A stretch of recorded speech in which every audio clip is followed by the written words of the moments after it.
have kind of an unusual education background. I studied in one of the best high schools in China. I also spent a year in a military-style boarding school where we had to study 16 hours a day. For college, I came to the US, where I went to a small liberal arts school and later a big Ivy League school. So through all the ups and downs, different education styles, and even navigating through a different language environment, I've had amazing teachers or terrible teachers or even really toxic environments. Altogether, I think I've spent more than 10,000 hours of studying, and through all of that, there's one single skill that I think is the most important thing that I've learned, and that is the ability to self-teach and just self-learn anything. So I think this skill is what helps me survive all the bad teachers, the hardest classes at Columbia University, or even growing this YouTube channel without any official training on filmmaking or writing or even English. So I do think I have kind of a really interesting and efficient way of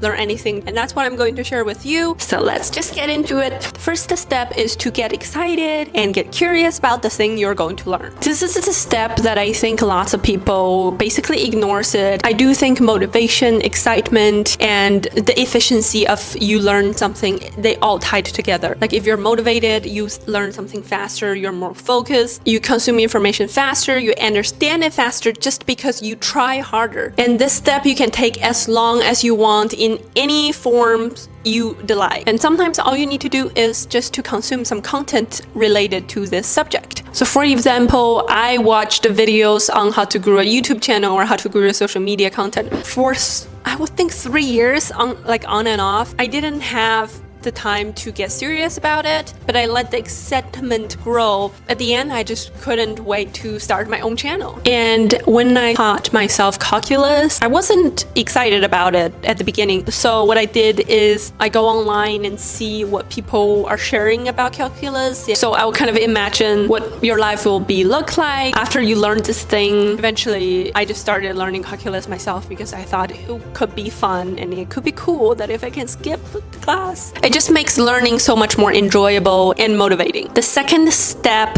is to find the best resources. Okay, this step I would think is the most important step because if you find the best resources, it will save you so much time. A quick story is that when I was in high school, I was preparing for the Chinese college entrance exam, and for the history exam, we need to memorize a lot of historical events. The textbook only provided details about those events individually, like categorized in like economic, political, culture. That just didn't make sense to me. That's not the way I like to learn. I decided I want to make a giant timeline table. So I did 2 hours of analyzing and summarizing to make this giant timeline table and put everything on this timeline in a way that I found was just the most useful thing to do. I think after spent more than 30 hours on it, roughly, I only finished 1/3 of this project. And during a conversation with one of my friends from another school, I mentioned, oh, I'm doing this project. It's like we share study tips to each other. And she said like, oh, I think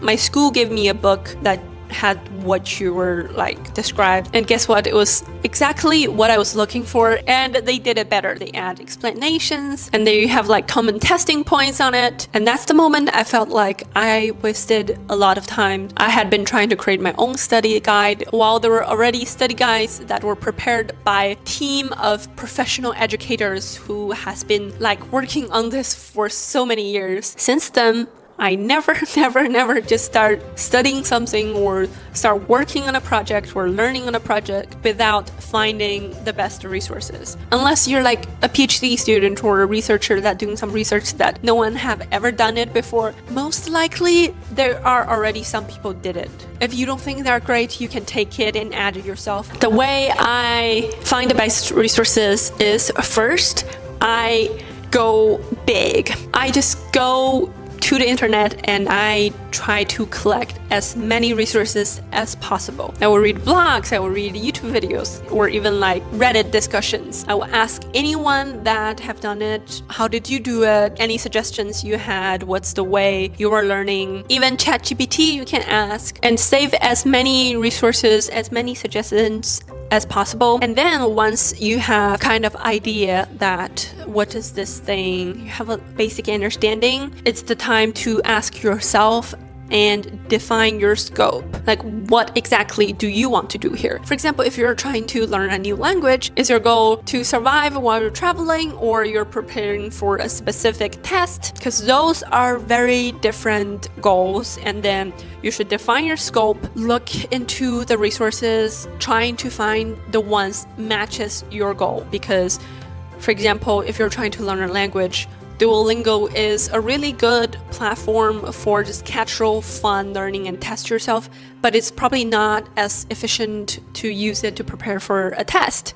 Like, identify your goal will shape your direction to approach what is the best way you want to learn. And after you have a better understanding of what you're looking for, now you can evaluate the resources you just collected, like check reviews, watch tutorials, see any of those resources have a clear guidelines, compare their pros and cons, and pick the ones that suit your styles the best. And when it comes to learning new creative skills, my to-go platform is Skillshare, which is also very kindly sponsoring this video. I am taking this class called Writing for Self-Discovery on Skillshare. The class introduced me to different journaling styles and techniques, like helps me figure out what is the best way that works for me. It also has guided journaling prompts. It focuses on gratitude and personal growth, which is something that I'm always interested in. Skillshare is the largest online learning community for creatives, offering thousands of classes led by industry experts across fields like film, illustrations, design, productivity, and more. Skillshare can take your hobbies, career, skills, or passions to the next level. If you're interested to learn more about Notion and boost your productivity, I highly recommend the Notion Masterclass by Ali Abdel. If you're a student looking for a more efficient way to study faster and better, I recommend the evidence-based class on how to study by Unjaded J. And if you're interested in growing your own YouTube channel and an online presence, the YouTube Success class with MKPhD is an awesome class. The first 500 people use the link in my description will receive a 1-month free trial of Skillshare. So definitely go check it out. And thank you, Skillshare, for sponsoring this video. Now we go back to the next step of my system. So once you have gathered your resources, or you have a couple options that you think are great, now what you need to do is to create a plan on how to learn it yourself. The first step is to have a syllabus or outline. So ideally, the textbook or the online resources you picked have a syllabus or have like an outline. The online resources may not be exactly matched to the scope that you're looking for. For example, if you're learning calculus, maybe there's one specific chapter that your school just doesn't require you to learn it, but most of the textbooks have that. Just cross it out when you try to make the plan. And once you have your syllabus, you want to divide it into like manageable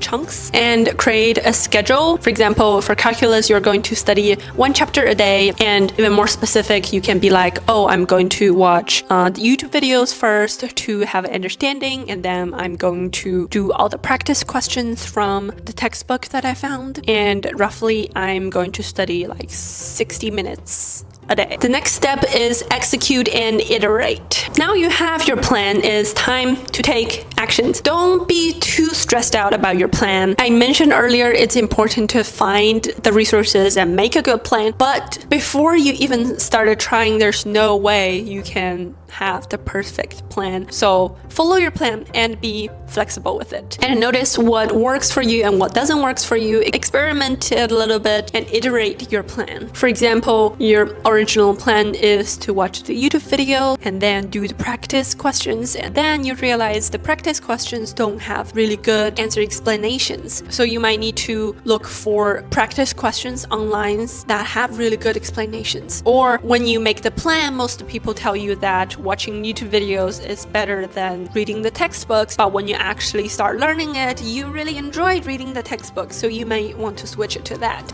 Just keep iterate and found what works best for you. It's very common there is a challenge. Do not give up on it completely. Like if you plan to spend 1 hour a day on this subject and then you end up spending 3 hours every day for a couple days and you're like, oh dang, this is too hard, I can't do this. Do not give up. Do not give up on it. Just change your plan to learning less every single day. When I was looking for a cat, I had very specific criteria, and my original plan was to reach out to every single breeder that are on the American Cat Association list, and I was like, okay, and I'm gonna message them, and if I see the ideal cat, I'm going to drive there. But that's just not how it works when I actually messaged people. It was just so many flaws in that plan, even though some other people managed to do that. So I ended up changing my plan and added to like a local Facebook groups. There is no perfect plans until you actually try it and iterate on it. I actually turned everything I said in this video to an article, and if you're interested in getting the article so you don't have to come back and watch the video again when you want to, you can just read it. I will put the article in my description box. If you're trying to learn creative skills in the new year, I definitely recommend go check out Skillshare. I just think they're a great platform. They have really great courses, and I wish you the best luck in your learning and studying journeys. I'm trying to grow my Instagram more seriously, so if you're interested in to watch more like my updates, go follow my Instagram account at Hanjango. Thank you so much. I hope you have a great day and Happy New Year, everyone. Bye bye.